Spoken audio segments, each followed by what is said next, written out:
Welcome back to Byte-Sized Tech. We're going to be diving into some pretty interesting stuff this week. You ready to get nerdy? Always. All right. So first up, OpenAI is making a huge GE splash by acquiring the domain name chat.com. I mean, that's not just any web address, right? It's short, it's memorable, and it basically screams chatbots.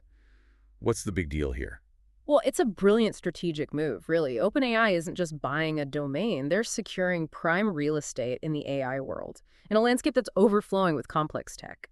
Owning a simple, recognizable name like chat.com is incredibly valuable. It's about instant recognition, user trust, and potentially even controlling the gateway to how people interact with chatbots in the future. So it's less about branding and more about dominating the chatbot space, maybe even becoming the go-to platform. That's fascinating. But of course, Google isn't going to just sit back and watch. They've got their own AI assistant in development, nicknamed Jarvis, and it sounds like something straight out of Iron Man's lab. Well, Jarvis is designed to be a helpful companion that surfs the web alongside you. Imagine this. It uses advanced screen reading technology to actually analyze what you're looking at on your computer screen. Need to pull up some stats for a presentation. Jarvis might just have them ready for you before you even ask. Whoa, that's next level helpful. But it also raises some privacy concerns, doesn't it? I mean, having an AI constantly analyzing everything I do on my computer feels a little Big Brother-ish. That's the double-edged sword of AI, isn't it? We gain incredible convenience and efficiency, but it often comes at the cost of privacy. And this isn't just Google either. Apple and Microsoft are also in the race to create the most intuitive and integrated AI assistants. So it's becoming clear that the seamless integration into our digital lives is the next battleground for tech giants. Okay, so speaking of battles, let's talk about Trump and his potential impact on AI. Sources suggest he's leaning towards a light-touch approach to regulation, basically prioritizing speed and competition over, well, maybe some caution. He's called AI scary before. But now it seems like he's ready to hit the gas pedal. It's a bit paradoxical, right? Like, this light-touch approach could lead to rapid innovation and a boom in AI startups. But it also raises serious questions about potential risks. We're talking about things like algorithmic bias, where AI systems reflect existing societal prejudices, potentially leading to discrimination. Then there's the issue of job displacement, with AI automating tasks previously done by humans. So less regulation could mean a faster AI revolution, but also a bigger risk of unintended consequences. And this isn't just some abstract debate. It directly affects you, the listener. Think about it. Less oversight could impact everything from investment opportunities to the job market, and even what kind of AI-powered products and services we see in the future. Exactly. And it's crucial for everyone to be aware of these potential consequences and engage in informed discussions about how we want AI to be developed and used in society. It's not just about the technology itself, it's about the values and ethics we embed within it. All right, let's shift gears for a moment to something a bit more hopeful. The Earth Biogenome Project, this ambitious effort to sequence the DNA of every single species on Earth, is actually making some serious progress. We're talking about mapping the genetic blueprint of 1.67 million species by 2032. Now, I'm no scientist, but that sounds like a pretty big deal. It's a monumental task, like assembling a massive library of life's instruction manuals. Imagine having access to the genetic code of every plant, animal, and microorganism on the planet. The potential benefits are enormous. Okay, so break it down for me. What could we actually do with all this genetic information? Think about it like this. Understanding the genetic makeup of a species is like having its blueprint. With that knowledge, we can develop new targeted treatments for diseases, create more effective conservation strategies for endangered species, and even gain a deeper understanding of how life itself evolved. Wow. That's mind-blowing. It's like we're on the verge of unlocking the secrets of life itself. Okay, now for a bit of a reality check. Because with any technological advancement, there's always a potential dark side. We've got news from Canada where they're forcing TikTok to dissolve its operations, citing national security concerns. But here's the weird part. They're not actually banning the app for users. So the company itself is dissolved. But Canadians can still use TikTok. It's like they're trying to have their cake and eat it too. It's a curious approach, and it highlights the ongoing struggle to find the right balance between national security and individual freedoms in the digital age. So they're worried about TikTok's data practices and potential influence from the Chinese government, but they don't want to take away a popular app from their citizens.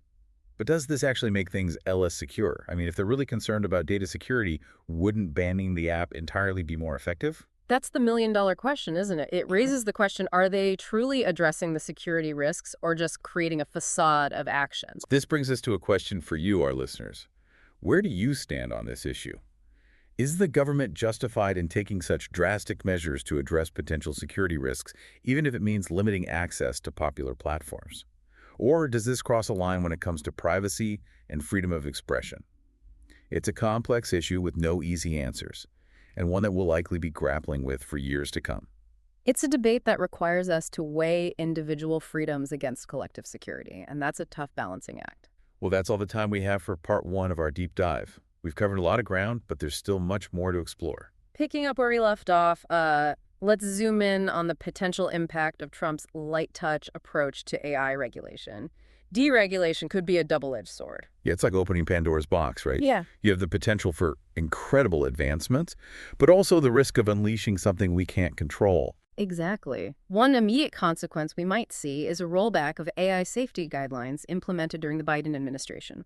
For example, the National Institute of Standards and Technology, NIST, has been working on AI safety standards.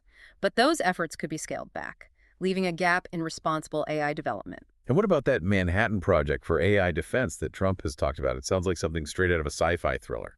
It definitely has a dramatic ring to it. Essentially, it refers to a massive government-funded initiative to develop AI specifically for military purposes.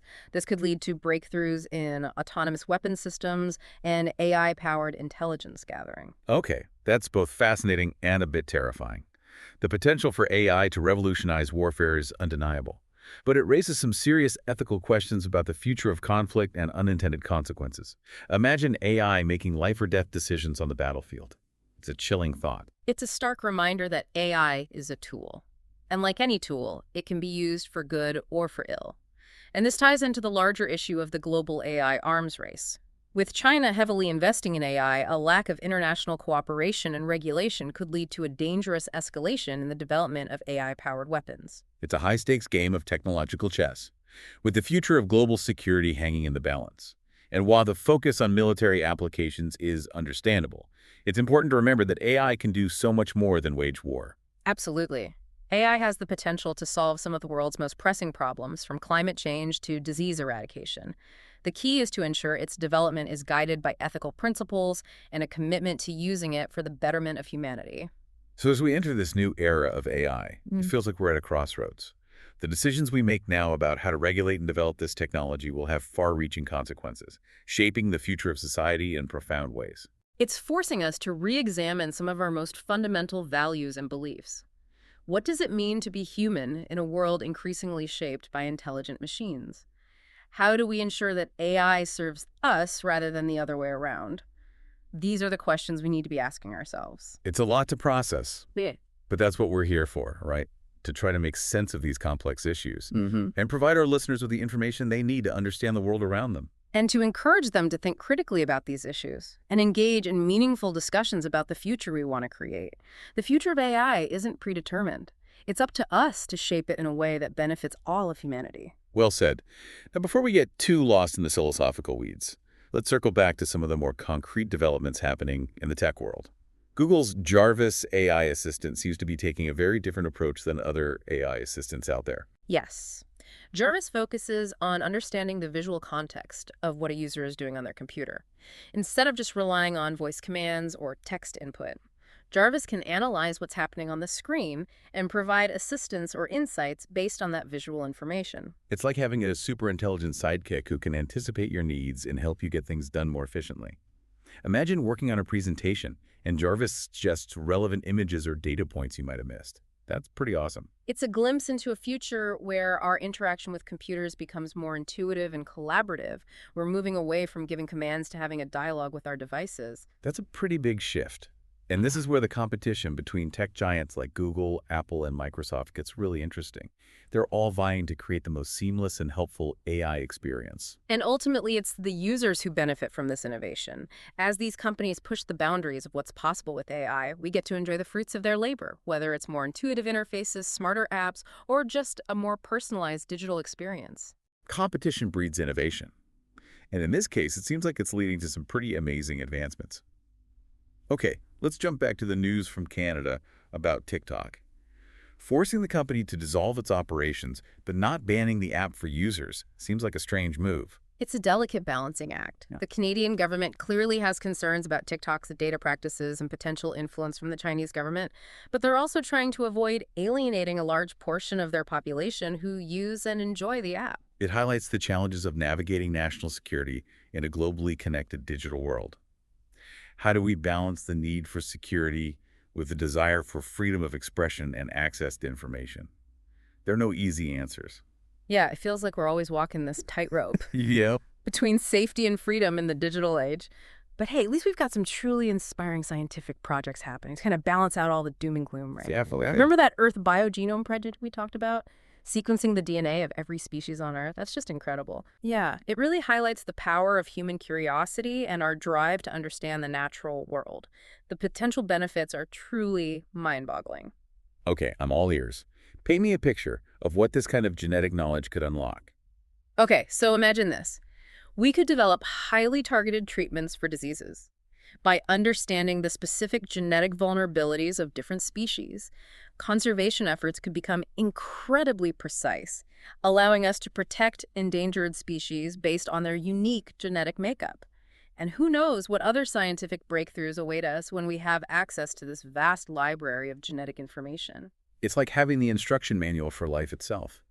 This project honestly makes me feel hopeful about the future of science and what we can achieve when we set our minds to something truly ambitious. Yeah, it's a good reminder that even in a world facing complex challenges, there's still room for wonder and discovery. Absolutely. And it really makes you realize that while the tech world can be a bit of a roller coaster with all its ups and downs, there's always something new and exciting happening. The key is to stay informed, engaged, and critical thinkers. Technology is a powerful tool, and it's up to us to shape how it's used and ensure it benefits all of humanity. Well said. That brings us to the end of our deep dive for this week. We journeyed from AI power plays to mind-blowing scientific endeavors, and even pondered the delicate balance between security and freedom in the digital age. It's been quite a ride.